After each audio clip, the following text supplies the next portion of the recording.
buenas noches. Muchísimas gracias por acompañarnos para hablar no de tu película, sino de la película de otro grande, ¿no? de Carlos Saura. ¿Cuándo viste la película por primera vez y qué impacto te produjo, ¿no? Para que cuando te hemos propuesto hablar de una película de alguien de otra generación eligieras este título precisamente? Pues yo recuerdo, es de las películas, eso, ¿no? Que lo comentaba al principio en la presentación, que recuerdo como que me impactó de niña, ¿no? De más niña. Yo tampoco tengo o sea, intuyo que debí de verla en la televisión, porque la película es del 76, 75, 76, ¿no? Y claro, yo tuve que verla años después en algún paso en la televisión, pero sí recuerdo ese primer impacto de verla como niña, ¿no? Y asistir como algo que me resultaba muy misterioso, ¿no? Porque no es una película, o sea, incluso como adulto creo que no es una película fácil de abarcar, ¿no? O de entender, ¿no? Pero ese misterio, esa no comprensión que me provocaba la película, sí recuerdo que no me generó como un rechazo, ¿no? No me sacó, ¿no? O sea, al contrario, sino que de alguna manera me atrajo más hacia la película, ¿no? Hacia querer entender eso de qué se me estaba contando, por qué ese mundo era de la manera que era, porque yo lo percibía así, ¿no? Y luego creo que también había algo muy especial en el hecho de ver a un personaje infantil, a una niña, no, alguien que igual podía estar cercana a la edad que yo tenía cuando la vi, que no sé si serían 9 años o 10 años, o sea, no recuerdo exactamente, ¿no? Pero sí recuerdo como ser niña viendo esta película, ¿no? Y de repente eso, ver un personaje de mi edad, ¿no? en el centro, ¿no? Mirando ese mundo de los adultos que les resultaba tan extraño, tan inconexo, tan oscuro a veces, ¿no? Muchas veces. Y ese es como el primer recuerdo que tengo de la película, como un impacto muy fuerte de que el cine podía ser eso tan evocador y tan misterioso y tan sugerente, ¿no? Y aún así atraparme, ¿no? Y luego ya, bueno, obviamente cuando ya veo la película más de mayor, ¿no? Y con más herramientas y más conocimiento, pues la valoro y entro desde otro sitio, ¿no? Sí, desde el sitio como realizadora, como directora de cine, desde el punto de vista de la realización y de la dirección, no sé si la has analizado con esos ojos, ¿no? como profesional, y en ese sentido, ¿qué es lo que me está llamando la atención de muchas de las decisiones? Hay decisiones de guión que son muy, muy arriesgadas y decisiones también de dirección muy, muy arriesgadas, porque creo que se mueve en el límite de lo que decías tú al principio, el misterio, pero el misterio, digamos, el riesgo que tiene es que resulte críptico, ¿no?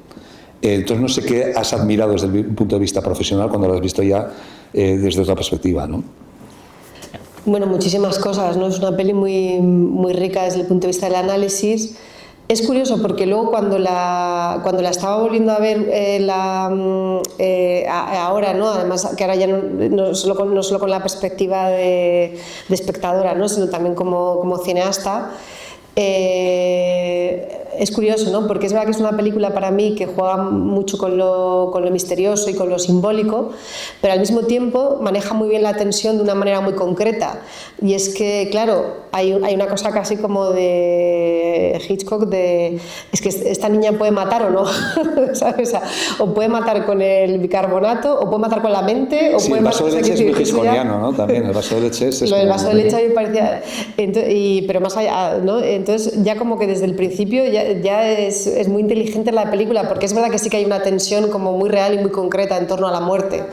Como espectador también nos puede atrapar y nos tensa en el buen sentido de querer saber si realmente esta niña envenena o no a los adultos de su familia, o hasta qué punto casi es como un juego mental de ella, ¿no? O hasta qué punto realmente puede llegar a hacerlo, ¿no? Porque luego está la escena de la pistola, o sea, entonces que es curioso, ¿no? Porque de repente sí que dices qué inteligente, ¿no? Saura, que con todo lo poético, todo lo simbólico, todo lo metafórico que tiene la película, luego maneja muy bien como lo concreto para que tú no sientas como ese rechazo a veces de lo críptico, ¿no? De cuando las cosas a veces igual son muy, pueden ser sugerentes, ¿no? Pero se mueven en un código muy críptico, como que no hay nada a lo que te puedas agarrar como espectador, pues te puede generar como al final distancia con lo que pasa en la película, ¿no? Y yo sin embargo siento que desde el principio de la película acompañas al personaje de Ana Torrent con muchísimas ganas, ¿no? Porque además la película empieza muy alto, empieza con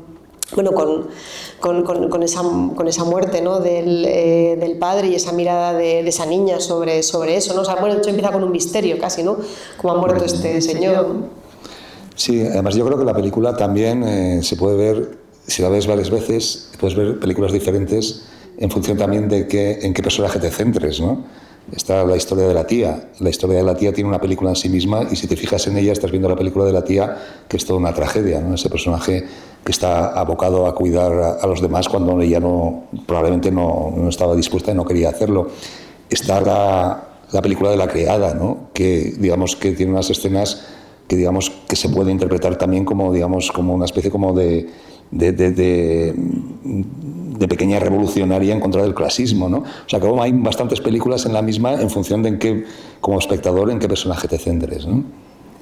Sí, lo que pasa es que es verdad que yo creo que al final el personaje de la niña, ¿no? de Ana es el que vertebra toda la película, ¿no?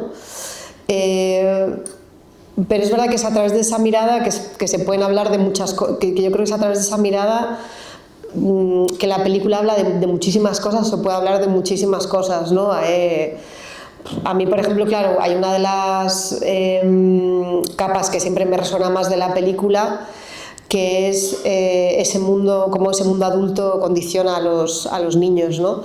Y cómo los niños se enfrentan a ese mundo adulto que calla cosas, que no las sabe explicar bien, que no se maneja bien en los afectos, ¿no?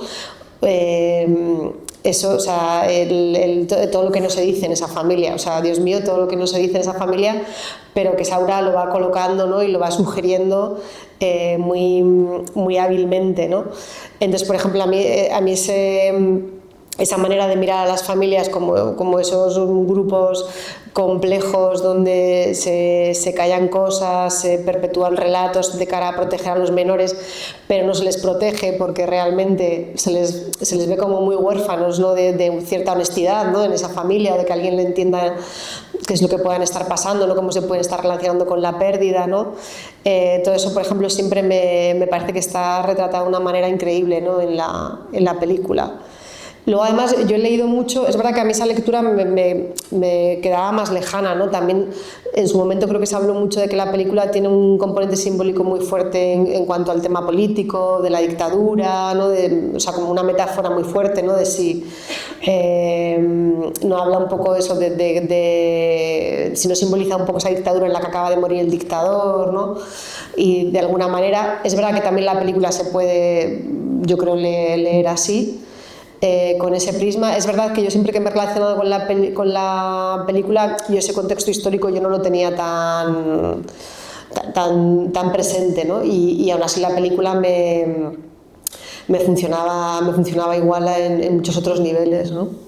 Sí, decíamos que no íbamos a hablar de tu película, pero claro, hablas de la familia, que es un tema que tú has tratado en Cinco Lobitos y también en Los Domingos. También hay muchas casualidades, ¿no? Con Los Domingos hay una tía que se tiene que hacer cargo de las niñas, hay 3 hermanas, hay, digamos, ese tono familiar que entronca y tiene ciertos paralelismos con tu cine, ¿no? Que me imagino que no son premeditados para nada, pero bueno, que son temas que te entroncan, ¿no? Pero es verdad que, bueno, que nunca sabes, ¿no? Porque al final nadie somos yo creo, ni unos cinéfilos ni unos cineastas puros que aparecemos por generación espontánea, o sea, que todos vivimos, o sea, nos creamos construidos a base de otros estímulos, de otras experiencias cinematográficas, ¿no? Y es verdad que Cría Cuervos para mí siempre ha sido como muy fundacional, y la estaba revisitando, ¿no? Para venir a hablar aquí de la película, y de repente había cosas como muchas rimas, ¿no? De repente son 3 niñas huérfanas, con un padre claramente ausente. Incluso hay un momento donde Ana coge creo que es la cruz, ¿no? Y dice algo así como me la regaló mi madre, ¿no? O sea, esos planos finales de las niñas entrando en la institución escolar eclesiástica con sus uniformes, simplemente ahí, ¿no? En el paisaje, esos niños ahí, ¿no? En esa institución. Entonces sí, es curioso, hay hay muchas rimas con los domingos. Creo que inconscientes, ¿no? Pero me podría creer que de alguna manera eso me impactó en su momento y se quedasen ahí, ¿no? Y desde luego esa sensación de que es una cosa que yo creo que es como esencial en la película, que es cómo Saura se atreve o explora la perspectiva infantil desde un sitio muy, muy complejo y un poco oscuro, ¿no? O sea, que por otro lado piensas y dices, claro, ¿y cómo va a ser, ¿no? Si te has criado en esa casa con todos esos problemas, has asistido a tu madre a una enfermedad larguísima, has tenido que enfrentar esa pérdida, todo eso que pasa, ¿no? O sea, como niña, ¿cómo te vas a relacionar con la muerte, con el mundo adulto, ¿no? Si no es desde esa complejidad, ¿no? Pero que hace un personaje infantil con muchísima entidad, ¿no? Y aunque no tiene como todavía todas las herramientas o toda la información emocional para entender lo que pasa, ¿no? Desde luego es una mirada como muy, muy inteligente al mundo adulto, ¿no? Y muy, muy cuestionadora, ¿no? O sea, que no le quita complejidad Saura, ¿no? Al contrario, ¿no? Es como que juega todo el rato con esa complejidad, ¿no? En las fantasías de esa niña son fantasías muy complejas, pero que tienen mucho sentido con lo que a ella le ha ocurrido, ¿no? Con la pérdida, con la muerte, con el control que puedes tener sobre eso, sobre cómo lo puedes llegar a ejercitar con cierto sentimiento casi como de justicia, ¿no? De ayudar al otro, ¿no? De alguna manera, ¿no? Sí, se ha dicho también que es quizás una de las películas más buñuelianas de Carlos Saura, ¿no? Porque de repente hay elementos así como que tienen ese punto surrealista, que no sé muy bien lo que significan, como esas manos de pollo que hay en el frigorífico, ¿no? O sea, que sí, que hay cosas que no tienen mucha explicación, pero que funcionan de una manera como muy orgánica y muy natural, ¿no? Claro, yo creo que tiene que ver con el mundo infantil, ¿no? Como que de repente también todos podemos como recordar que ese momento cuando somos niños pero todavía de alguna manera yo creo la percepción de las cosas un poco se puede mezclar, ¿no? Con algo como más fantasioso o más poético o sea, por ejemplo, entendemos lo que es la muerte, pero no creo que no tenemos el peso real de lo que es la muerte, ¿no? Lo vamos aprendiendo, ¿no? Entonces, claro, yo creo que es verdad que eso funciona muy bien porque se mueve en ese mundo infantil como con esa honestidad que decía, ¿no? Yo creo que también han hablado de que la película tenía algo como de Bergman también, Sí, es una familia también te entroncan. Sí, los interiores, ¿no? Por ejemplo, yo creo que una cosa de la película que me fascina y que además es algo que además siempre termino como rodando mucho siempre en interiores, ¿no? y en esas vidas familiares dentro de las casas, ¿no? En esa intimidad, es que la película prácticamente se construye toda en ese interior, ¿no? Pero es un interior en el que hay como 3 o 4 vidas, ¿no? Está lo que realmente lo que pasó, está lo que está en la cabeza de la niña, está la fantasía de la niña, está la vida que viven nosotros, no la vida cotidiana, ¿no? Que rodea a todos esos personajes. Pero es una peli muchísimo de interiores, ¿no? De un único interior, y sin embargo cuando terminas la película tienes la sensación de que han pasado muchísimas cosas, ¿no? Sí, además la película se acaba con la salida de la casa, ¿no? Se acaba el verano, de alguna manera, digamos, quizás el arco del duelo de la niña, no sé si se ha superado o no, pero digamos, nos liberamos un poco de esa casa que es la opresión de todo ese pasado, ¿no? Sí, bueno, pasan de esa casa, de esa institución familiar a la otra institución, no sé si se libera mucho. Esa es la segunda parte. Van de institución a institución, ¿no? Que también tiene te veo muy gracia. sensibilizada con la institución religiosa, no sé por qué. Hay una cosa que es como un milagro en esta película, o sea, que creo que es un milagro, creo que no se puede prever, supongo que parte era mérito de Saura, pero no sé si del talento de esa niña, ¿no? Y también quizás de la casualidad, que es la interpretación de Ana Torrent, que a mí me parece milagrosa, y cuanto más ves esa película dices, ¿cómo es posible que esta niña haga esto, ¿no? ¿Cómo es posible que una interpretación tenga tantas capas, tantos subtextos y cuente tanto con tan poco? Hay un momento que a mí me fascina, que es el momento en que ha bebido el vaso de leche la tía, y simplemente cómo se mueve ella y la media sonrisa que tiene mientras avanza, y que es increíble, te está contando absolutamente todo, ¿no? Me parece mágico lo de Ana Torrent. Sí, lo del personaje, bueno, las 3 niñas están increíbles. Las 3 están increíbles. Porque dirigir niños Bueno, yo creo que todos sabemos que es muy complicado, ¿no? Por tu propia experiencia, ¿no? Sabes que es muy complicado. Ana Torrent es espectacular y además aguanta toda la película ella, que es increíble, ¿no? Jugar de toda la película a un personaje infantil y a esa mirada, pero es que la relación, ¿no? Como el grupo que genera de las tres es increíble también, ¿no? Estaba escuchando ahora al final cómo cuenta ese sueño que ha tenido la hermana, ¿no? Cómo lo cuenta, o sea, no puedes dejar de escucharlo. Por eso decía, aunque sea onírico, ¿no? Pero de repente está contando un cuento casi que es como, o sea, un sueño, ¿no? Que es como alguien que están como torturando, que se le quieren matar, claro, es que te quedas a eso, ¿no? Hay una tensión todo el rato en lo que le rodea a ella, es muy fuerte, ¿no? Y sí, y eso es pues supongo que es un prodigio, que es mezcla de, por un lado, de la magia que tenía Ana Torrent, ¿no? en ese momento como niña, ¿no? Y luego saber, supongo, llevarla o dirigirla para generar ese viaje que fuera complejo y que también se alejara un poco de los clichés. Yo creo que a veces hemos visto de interpretaciones infantiles, ¿no? Es como que no hay, o sea, hay un tratamiento de ese personaje para mí, como directora, ¿no? Cuando veo un poco las elecciones que estaba tomando el director ahí, que estaba tomando Carlos Saura, yo no veo un director muy preocupado por si la niña caía bien o mal. No veo un director muy preocupado por sobreexplicar lo que le pasaba a la niña, ¿no? Como sí, veo una apuesta muy fuerte, como que ni siquiera tenía como que sobreexplicar eso, ¿no? Que podía jugar mucho como con, o sea, asumir que incluso había cosas que esa niña le traspasaban o le tocaban, pero que eso surgía después en la película, ¿no? Como no ser muy literal, ¿no? Entonces también había muchas apuestas ahí, yo creo, de puesta en escena, de cómo dirigirla, intuyo, de cómo jugar con ella, muy interesantes, ¿no? Sí, hay también apuestas formales muy audaces, ¿no? Como esos flash forward en los que Geraldine Chaplin, que es Ana de mayor, explica lo que pasaba en ese pasado, ¿no? Y a la vez ella es Geraldine Chaplin, interpreta a la madre, pero digamos esas apuestas de Geraldine Chaplin hablando a cámara, ostras, es muy arriesgado y muy audaz. No sé cómo lo has visto. Sí, la película también en ese sentido es muy inspiradora, yo creo, y es como muy refrescante porque es está llena de audacias, ¿no? Narrativas, ¿no?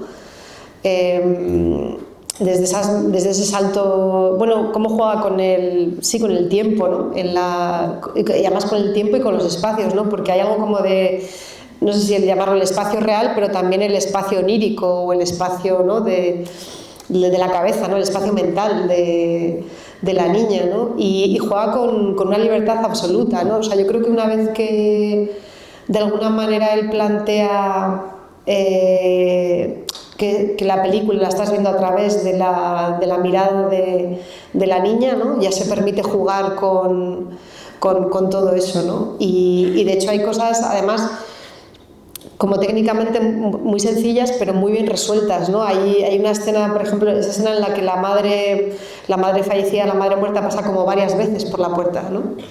Eso es muy sencillo técnicamente, ¿no?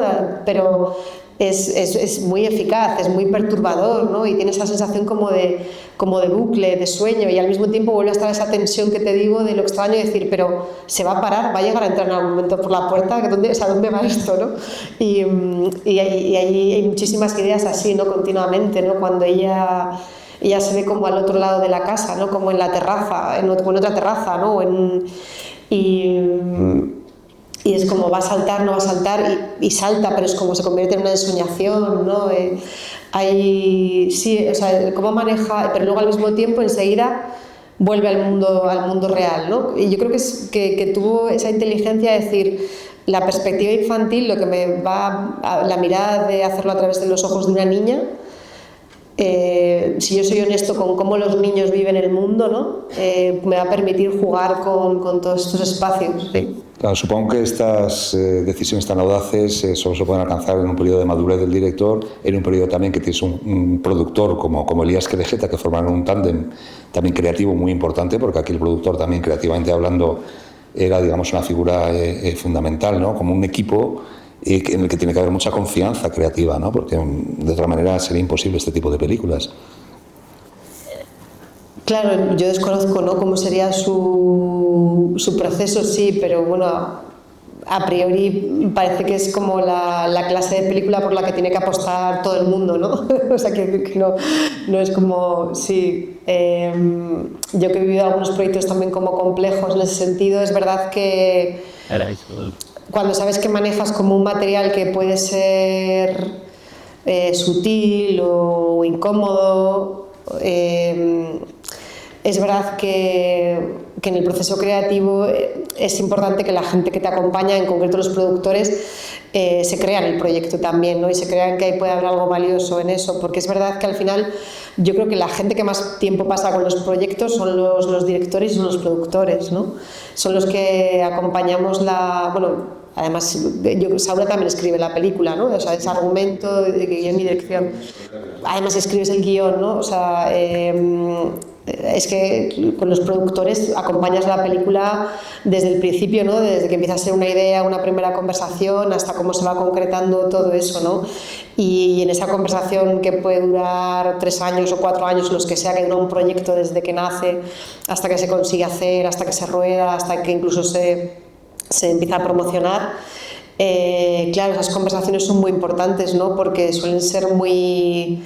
A ti como director o directora de alguna manera te sirven como frontón, ¿no? Te sirven para pelotear con alguien que ve lo valioso que hay en el proyecto y que también está dispuesto a asumir los riesgos que tú estás dispuesto a asumir, ¿no? Que es verdad que no parece que tuviera mucho miedo al hacer la película, que tal vez es una cosa que me gusta. No me parece que fuera gente con miedo de ningún tipo a la hora de hacer esta película, ¿no? Como que estaban asumiendo los riesgos como con muchas ganas de jugar con eso, ¿no? Porque están por todas partes en la película, ¿no? Bueno, también hay que decir que había un público ávido de un cine diferente y que había un público que iba, digamos, a ver este tipo de películas casi como un acto de militancia artística e incluso política, ¿no? Por el momento que comentabas antes en el que vivía España en ese momento. ¿Tú con qué edad viste la película? ¿Tú te acuerdas? No, yo de niño no vi. Yo de niño vi Mamá cumple 100 años, que no entendía absolutamente nada. Esta la vi posteriormente, no me cogió en el cine de mi pueblo, pero Mamá cumple 100 años, la vi en el cine de mi pueblo, yo iba a ver, me daba igual, o sea, como yo vivía en mi pueblo, pues íbamos a ver la película, podía ser una de Saura, podía ser otra. Pero sí me impactó, por ejemplo, Mamá cumple 100 años, mucho. No entendí nada, pero me impactó mucho, ¿no? Y esta la vi más tarde, digamos, la vi como ya más de adulto, no la vi con la edad en el estreno, en ese momento. En Saura siempre la música es muy importante y Saura tiene un gusto exquisito para elegir canciones que en principio pueden ser extemporáneas en el momento. O sea, la canción que canta Janet era una canción que existía. En ese momento Janet no tenía la consideración que puede tener hoy. Era una cantante, entre comillas, popular, no muy apreciada por el establishment intelectual al que Saura podría pertenecer. Y de repente, inopinadamente, esta canción compuesta por José Luis Perales se incluye en esta película, que fue un choque. O sea, que digamos no era la película, digamos, la canción intelectual que se podría esperar para un tipo de estas películas, ¿no? Y es algo que Saura ha hecho siempre. Digamos, introducir canciones, tiene un gusto musical increíble, o en Deprisa, Deprisa, las canciones de los Chunguitos eran, ¿no? Siempre me equivoco, los Chichos o los Chunguitos. Bueno, digamos, canciones que aparentemente no pertenecían a esa élite cultural a la cual Saura de alguna forma podría pertenecer, ¿no?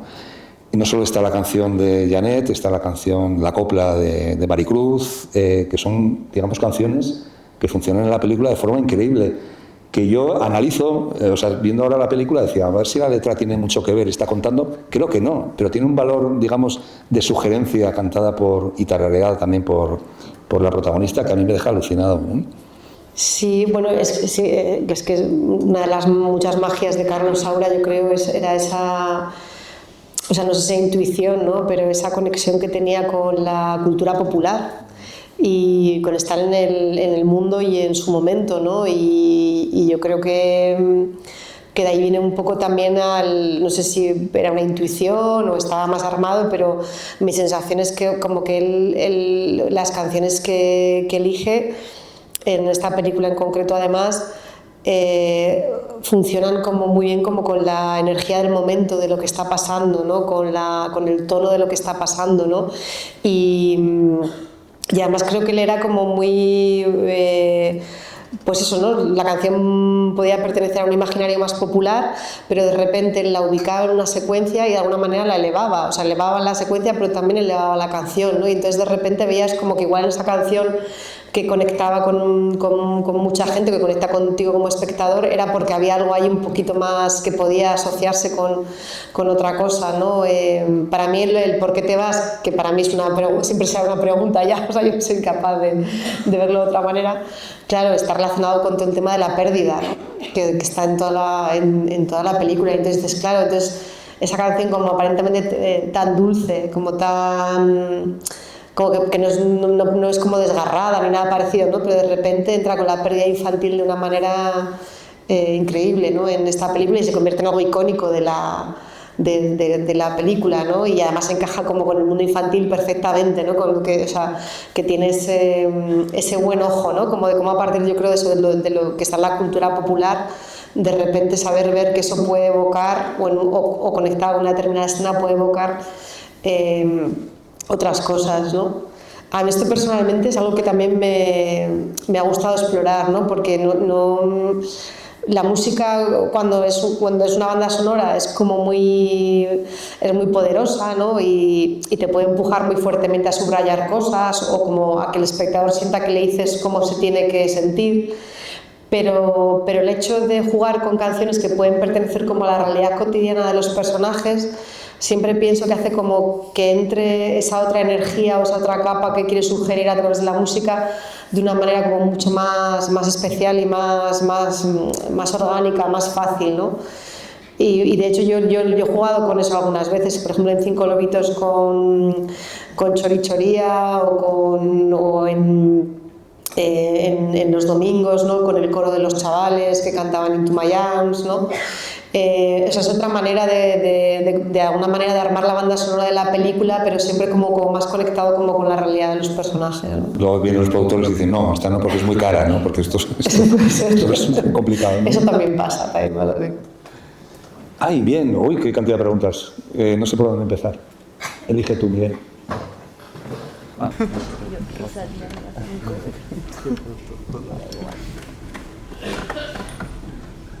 Hola, yo tengo una pregunta. Ya han hablado de cómo esta película puede haber influenciado inconscientemente las películas que has realizado.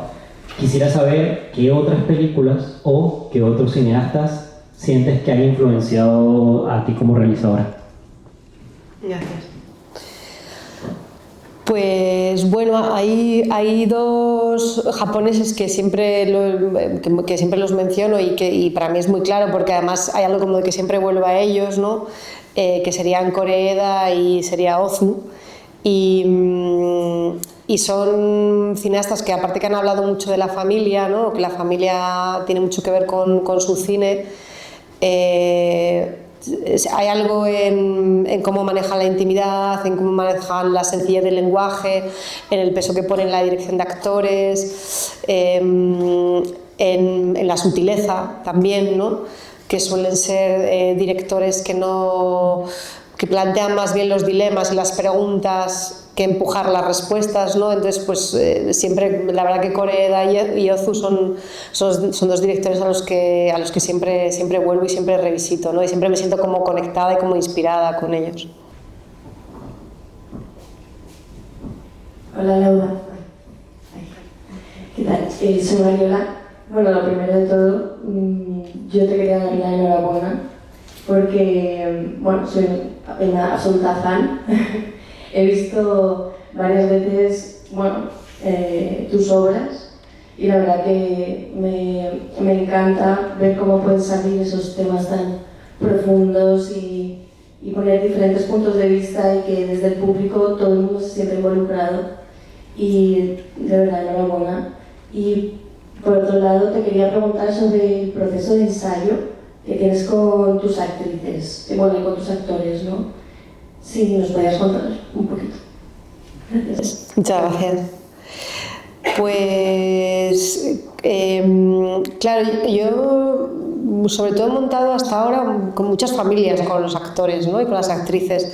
Entonces, es verdad que ahí la historia pasada de esa familia es muy importante de reconstruir, ¿no? Entonces he hecho mucho tiempo de los ensayos en eso, ¿no? En entender cómo es esa familia, o sea, qué cosas han pasado antes que explican cómo son esta familia ahora, ¿no? Y muchas veces escribo secuencias de cosas que creo que han pasado, aunque no estén en la película, ¿no? Pero que creo que pueden ser importantes, y las monto con ellos, con los actores y con las actrices, ¿no? Y ahí vamos descubriendo un poco cómo realmente es esa familia, y también vamos generando el vínculo ese de pasar tiempo con alguien, ¿no? Que es algo como que yo creo que necesitas generarlo, ¿no? Y a veces son cosas no son grandes cosas, ¿no? Pero el hecho de, por ejemplo, ensayar comidas familiares, ya sea en Cinco Lobitos o en Los Domingos o en Querer, pues ya la gente cuando llega al set ya sabe qué sitio tiene que ocupar en la mesa, ya sabe qué pasa cuando hay un silencio incómodo, ya sabe qué cosas no se pueden hablar y por qué, ¿no? Sacas todo ese tipo de información y de vínculos, ¿no? Y luego, más en concreto, en el trabajo más individual con las actrices o con los actores, a mí ahí sobre todo me gusta tener como una conversación bastante abierta. Hay una cosa que hago, que esto lo aprendí con Laia Costa, ¿no? Que es siempre primero hacer una lectura individualizada con ellos, una lectura a solas con ellos, pero solo de las secuencias de su personaje. Y esto es muy útil, ¿no? Es verdad que hay gente que prefiere más lo que llaman no sé si lo llaman la mesa italiana, o la lectura esta que es como grupal, que reúnen a todos y lentos, y yo esto, que puede ser útil por una cuestión de ritmo, como de tono, yo no he encontrado, yo personalmente ahí no encuentro mucho beneficio. Sin embargo, en empezar el proceso con lecturas individuales con cada uno, sí, y además solo del viaje del personaje. Primero porque es la primera vez que yo con ellos hago de la mano el viaje del personaje, ¿no? Entiendo bien qué dudas, qué preguntas nos pueden surgir, qué cosas son los asideros que podemos tener, los que no podemos tener, y me da muchísima información, ¿no? Para poder trabajar con ellos, y yo creo que a ellos también para poder trabajar conmigo, ¿no? Y luego siempre manejo como un poco como ¿cómo se dice? Los saltimbanquis, no, los malabaristas, como muchas pelotas en el aire. O sea, no creo que las personas sean unas carreteras de una única dirección y solo tengan una motivación en la vida y todo esto, ¿no? Entonces, siempre pienso en posibilidades, ¿no? ¿Cuáles serían los motores de este personaje? ¿Qué cosas pueden tener sentido, ¿no? Siempre pienso en varias posibilidades, ¿no? Eso te permite ensayar desde distintos sitios, y también cuando estás en el set o cuando estás rodando también probar cosas distintas, pero que tienen sentido, ¿no? Con el arco del personaje. Y si ellos te proponen, ¿tú estás abierta a incorporar? Claro, bueno, parte de esa conversación que te digo, de esa lectura individual y de los ensayos, tiene que ver con que ellos si quieren proponer o si quieren probar cosas, lo hacemos, ¿no? Es verdad que muchas veces te encuentras, es más esto de no, pero tú dime qué quieres, ¿no? A veces pero siempre yo creo que siempre hay algún momento donde, y además es importante estar atento y como proteger esos momentos donde el actor o la actriz tiene un impulso de algo, o lee que hay algo que igual no sé si es el camino, ¿no? Pero quiere probar otra cosa, y eso es muy valioso, ¿no? Porque seguramente ahí normalmente se abre un camino muy interesante. E incluso aunque pruebes las cosas y no terminen de funcionar, no pasa nada, porque siempre aprendes algo de los personajes, que al final es un poco el objetivo, yo creo, de los ensayos, de las lecturas, de la conversación. Siempre tiene que ser que aprendas cosas de esas relaciones, ¿no? Y con eso vas añadiendo capas, vas añadiendo significados, ¿no? Sí, hola. Bueno, gracias al Círculo de Bellas Artes y a Lauda por haber recomendado esta película para que la podamos ver todos en pantalla grande. Personalmente era la primera vez que la vi y me ha impactado un montón, y nada, simplemente quería hacer una serie de comentarios a los que si cualquier persona quiere sumar, pues eso, que bueno, básicamente pues me ha impactado mucho como la estructura de guión, que es como que fluye todo el rato, ¿no? Y bueno, y la maestría con la que pues Saura utiliza los recursos sonoros, no solo los silencios, sino también el tema de la música que ya habéis comentado. Y simplemente un apunte, que también como otro elemento que he utilizado y que me ha resultado significativo a la hora de plasmarlo en la película, es el elemento del agua, que no aparece donde debería de aparecer, por ejemplo en la piscina que está vacía o en la fuente de la finca que también no está, donde salta el perro, donde la niña está, y en el único momento, digamos, en el que el agua aparece y en el que también la película fluye, pues bueno, es el agua como el elemento positivo de la muerte que ve la niña en la torre, ¿no? Cuando fluye el grifo del agua, la leche, también, digamos que también cuando muere la cobaya se lava la cara de barro, que es como el mix, ¿no? del agua con la tierra. Bueno, simplemente quería apreciar eso por si os enriquece y bueno, muchas gracias.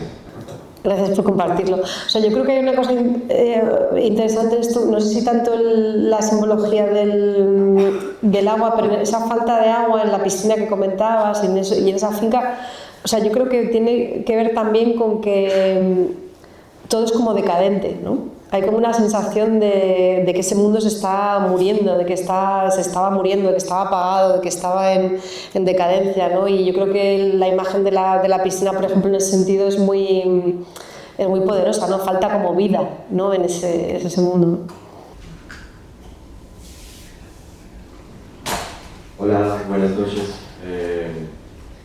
Una de las cosas que desde mi punto de vista creo que hace a Carlos Saura tan especial es que tiene una mirada como muy crítica y muy incisiva y muy nítida sobre la sociedad española.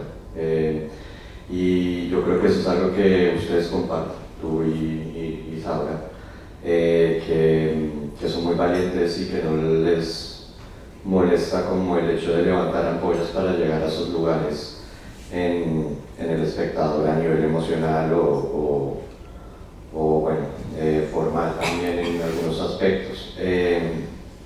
Una de las cosas que yo creo que hace especial tanto a Los Adioses desde mi punto de vista como a Criacuervos es que cada uno la experimenta de maneras muy distintas pero sobre todo para ustedes como españoles creo que los enfrenta a muchas cosas como sociedad. Y me gustaría saber por qué de pronto, Saura nominado al Oscar 2 veces es por Carmen y por Mamá tiene 100 años, dos películas que en teoría son, o bueno, si las han visto, un poco más abiertas, un poco más fáciles de ver que Criacuervos, pero Criacuervos termina siendo la peli que al final es como la que todos los directores o un criterion escoge como la peli de su obra maestra, ¿no? Pero sí que es una peli que duele como españoles verla y Los Adioses también los enfrenta a muchas cosas. ¿Qué crees que son las cosas a las que los enfrentan estas dos películas? Los Adioses, ¿no? Los domingos. Es que andaba leyendo los domingos. Bueno, sí, Criacuervos ganó algo en Cannes, puede ser. No, el premio de la crítica. El premio de la crítica, ¿no? Fue una película. Claro, bueno, yo creo que Criacuervos, eso, incluso si no viviste el contexto de la dictadura, creo que sí que tiene algo en la película en sí que habla de lo represivo, ¿no? O sea, es un mundo, mira, antes lo hablábamos, es un mundo como en decadencia, ¿no? Es un mundo como que está todo el rato como, es un mundo como hostil, como represor, ¿no? Falta como naturalidad, falta como afecto, falta como honestidad, ¿no? Y en ese sentido yo creo que claro, vernos, supongo que ver ese reflejo es incómodo, ¿no? O sea, de que hemos estado ahí, de que esa es la sociedad o las familias que han existido, ¿no? en este país, ¿no? Yo creo que la institución familiar en general en eso es muy poderosa porque funciona muy bien en lo íntimo y en lo emocional, porque todos tenemos una familia y a todos de alguna manera nos marca afectivamente para bien o para mal. Pero al mismo tiempo que como todos podemos entender lo que es una familia, también la institución familiar generalmente funciona muy bien para hablar de otro tipo de temas sociales, ¿no? Como en este caso puede ser lo represivo o la dictadura, ¿no? Porque en la familia también se dan como ese tipo de relaciones de poder, ¿no? De hecho, esta familia, pues eso, es una familia que soluciona las cosas como callando, ¿no? O inventándose otro relato. en fin, bueno, los personajes que salen militares, ya vemos el perfil que son, ¿no? de autoritarios, etcétera, ¿no? Y en ese sentido creo que los domingos, un poco de alguna manera, también en los domingos, creo, empiezo a aprender de la película que ese mecanismo también funciona de alguna manera. El viaje de los domingos es el viaje de una familia, el vehículo es un viaje familiar, es la ruptura de esa familia. Pero desde ese ámbito íntimo, al final lo que estás hablando es de un montón de cosas que están ahí fuera en la sociedad, desde cómo se puede aprovechar lo religioso de la vulnerabilidad de los menores, desde nuestras propias intolerancias, desde cómo gestionamos según qué cosas, ¿no? Entonces yo creo que pueden tener algo que ver como con ese mecanismo, ¿no? Como a través de la intimidad de una familia, ¿no? Estando en los interiores de esa familia, de repente puedes generar un espejo de muchas más cosas a nivel social. Hola, buenas noches, muchas gracias por la proyección y por el coloquio. Y yo no me voy a enrollar, mi pregunta va para los dos. Y me gustaría saber, o si diferís o si coincidís, sobre qué lectura le dais al personaje de la abuela y su relación e influencias con el personaje de Ana. Muchas gracias. Venga, Lauda. ¿Qué lectura le da el personaje de la abuela?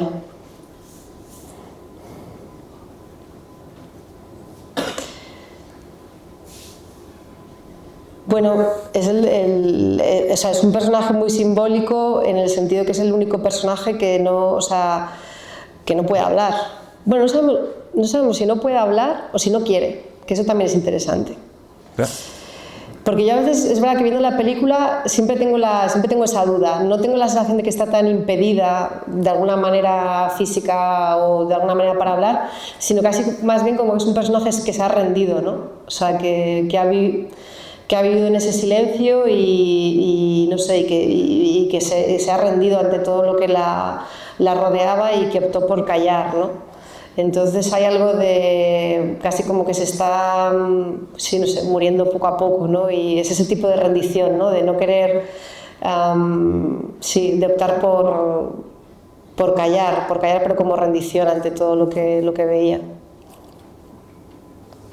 Yo solo como aportar, ahora viéndola he pensado en algo que también tiene que ver con la memoria, ¿no? Hay una escena muy bonita en la que la niña le va explicando sus propios recuerdos a la abuela, ¿no? Y yo creo que en ese contexto también, en el contexto histórico en el que estaba, o incluso mirando ese contexto histórico desde el momento actual, digamos, podría interpretarse desde ahora como una reflexión sobre la necesidad de la memoria y de la transmisión de esa memoria, ¿no? La abuela ha perdido la memoria, no quiere hablar quizás, pero quizás ha perdido totalmente la memoria, pero la niña mantiene esa memoria y la va, digamos, a transmitir a las generaciones posteriores. Es lo que se me ha ocurrido viéndola justo ahora, ¿no? Y hilando también con el contexto histórico, hay otra cosa interesante que tú decías, ¿no? Es que los personajes, es una película sobre mujeres, con dos personajes masculinos que eran militares en ese momento. Y no olvidemos que la censura existía todavía en España. Estamos en los albores de la transición, pero la censura cinematográfica existía, ¿no?